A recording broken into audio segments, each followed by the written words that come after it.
लड़ियों से मणियों से फुलझड़ियों से सजा दरबार शोभा अजब भरी।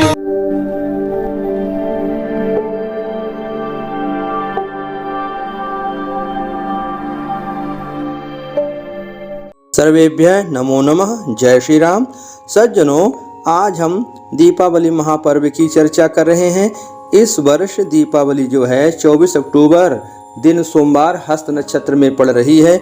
ये बहुत ही सुंदर योग है, किसी भी भ्रम में नहीं पड़िएगा। 25 तारीख को उदया में अमावस्या है, तो कुछ लोग ये भ्रम फैलाएंगे कि उदया लेना है, ये उदयात्मक नहीं ली जाती है। और वैसे भी 25 को सूर्य ग्रहण होने के कारण 25 तारीख की अमावस्या दूषित हो चुकी है। सुबह प्रातः से ही 4 बजे से ही सूतक लग जाने से हम कोई पूजा पाठ नहीं कर सकते हैं और रात्रिकालीन भी पूरा ग्रहण का योग रहेगा। इसलिए शुद्ध समय जो है 24 अक्टूबर को ही पड़ रहा है और मनाया जाएगा। तो इसमें 2 प्रकार के मुहूर्त चलते हैं, एक लग्नानुसार होता है, एक चौघड़िया होरा मुहूर्त होता है, जो अपने दोनों बहुत ही फलदायी होते हैं। तो आपके 3 लग्न कुंभ, वृष और सिंह, इन लग्नों में जो पूजा की जाती है उसे गजलक्ष्मी, वैभव लक्ष्मी, स्त्री लक्ष्मी इत्यादि की प्राप्ति होती है। तो जो कुंभ लग्न है वह आपके दोपहर 2:21 से शुरू होकर के 3:52 पर समाप्त हो जाएगी। दूसरी जो है वृष लग्न, वह शाम को 6:57 से शुरू होकर के 8:53 पर समाप्त होगी। और तीसरी जो है सिंह लग्न, वह बहुत रात में है, रात 1:25 से 3:39 तक है। इस प्रकार से ये शास्त्र के लग्नानुसार पूजन पद्धतियां हैं। इन मुहूर्तों में जो पूजन किया जाता है तो वो किसके लिए है?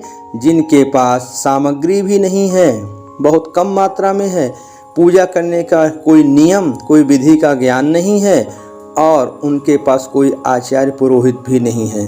तो अगर वो इन समयों पर किसी भी प्रकार से कम साधन सामग्री में पूजन कर लेंगे तो उनको उसी प्रकार का लाभ प्राप्त होगा जो किसी आचार्य पुरोहित इत्यादि के द्वारा करवाने से होता है। तो ये समय आप बिना पुरोहित के माध्यम से भी पकड़ करके अपना काम कर सकते हैं, माँ की कृपा प्राप्त कर सकते हैं।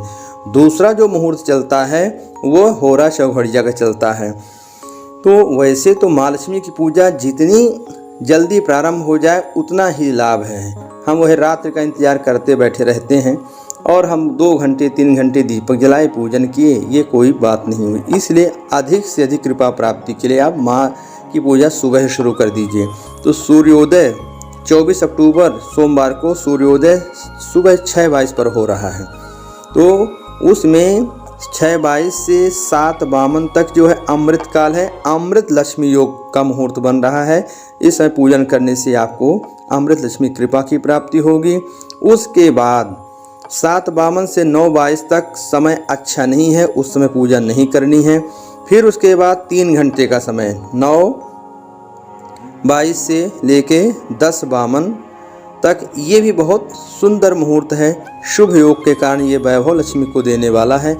फिर 10:52 से 12:22 तक जो समय चलेगा यह रोग उत्पाद आदि दूषित योगों से युक्त होने के कारण अधिक फलदायी नहीं है। इसलिए इस समय पूजन प्रारंभ ना करें, उसके पहले किए हैं तो वो पूजा चलती रहेगी, लेकिन इसमें शुरुआत नहीं करनी है। फिर 1:52 दोपहर 1:52 से लेकर 7:52 तक 6 घंटे का जो है अमृत महायोग बनेगा।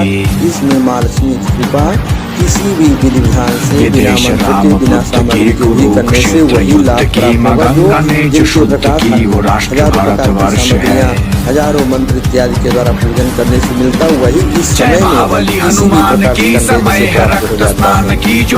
इसके बाद आपको यह उत्तम मुहूर्त रात्रि 10:52 से 12:22 तक मिलेगा। इन समयों पर आप माता रानी का पूजन करके अपने जीवन में उनकी अपार कृपा का अनुभव करेंगे। कुयोगों में दुर्योगों में पूजन का प्रारंभ नहीं करना है। पहले से जो पूजा चल रही है वो चलती रहेगी। रात्रि 7:52 से 10:52 तक भी ये समय जो है पूजा करने के शुरुआत के लिए उचित नहीं है। इस समय रोग और काल जैसे भी दुर्योग चलते रहेंगे। ऐसा है, इस समय को भी ध्यान में रख करके इसको रोक करके छोड़ करके पूजन करना है। इस प्रकार से आप 24 अक्टूबर को माता रानी का पूजन करके लक्ष्मी, कुबेर, इंद्र आदि देवताओं का साथ में पूजन करके माँ का कृपा प्राप्त करें और दीपदान करें। कौन कौन से तेल इसमें प्रयोग किए जाते हैं आपको पिछले वर्ष के वीडियो में ही बताया जा चुका है। उसके माध्यम से आप उन तेलों का प्रयोग करके भी माँ की कृपा पूजन का लाभ ले सकते हैं। अगले वीडियो में आपके लिए नई बात लेकर के आएंगे। आप पर माँ लक्ष्मी कृपा बनी रहे, आप धन वैभव से सदा संपन्न रहें। जय श्री राम, धन्यवाद।